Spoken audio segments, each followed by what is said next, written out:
All right, so my thoughts after hearing this guy's whole spiel, man. I mean, the situation itself just sucks entirely. From all of our POVs, man, all of it sucks. The vibe that I'm getting from Doc is that original tweet he had put out, he's backtracking, which I think was a terrible post to put out initially. Now, I'm sure a lot of you guys already seen this tweet. You know, I'm just putting it on the screen for those that haven't.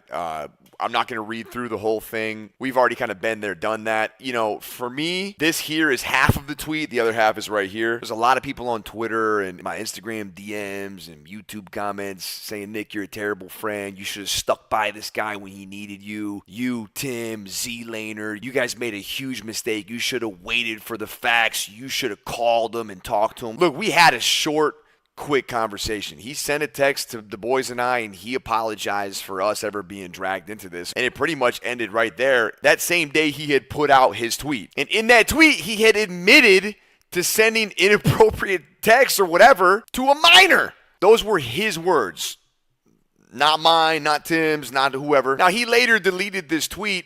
Personally, I don't think it changes much. And I understand that he feels the need to defend himself. I know a lot of people are coming at him. And I know his premise and what he's dying on is that what he did was not illegal. And look, I get that. But at the end of the day, you messaged a minor and it was inappropriate. For me, this is not about legality. And I don't want to beat a dead horse, man. I don't want to talk too much shit about this guy. I give it as good as I get it. A lot of people were coming at me yesterday on Twitter, so I called him a bad word. But I'm going to be honest, man. Him doing what he did, I think he was being that. Late 30s, you got a kid, a wife, and you're doing stuff like that, man. My morals, my understanding of the situation is I firmly believe that he was wrong. I don't care if he didn't break any laws. I don't care if a judge found him guilty or not. He admitted to it. We know enough that there was at least a conversation going on. We also know that he admitted to cheating on his wife. He can put two and two together. Now, as far as the Twitch ban, listen, there's a lot of people there that don't make great decisions.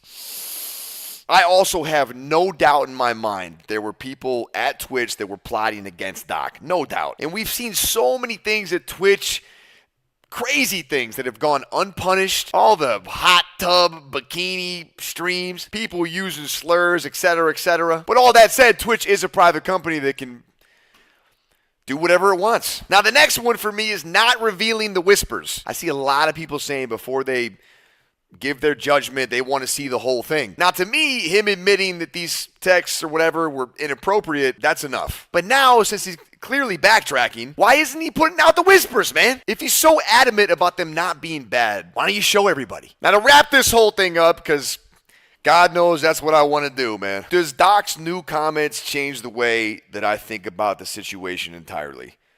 No. Am I going to associate myself with the guy again?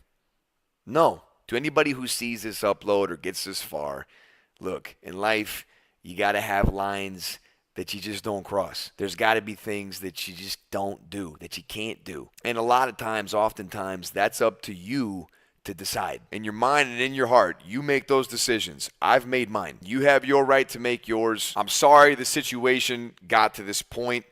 It's horrible all the way around. We do got college football today. So continue to look at the positives.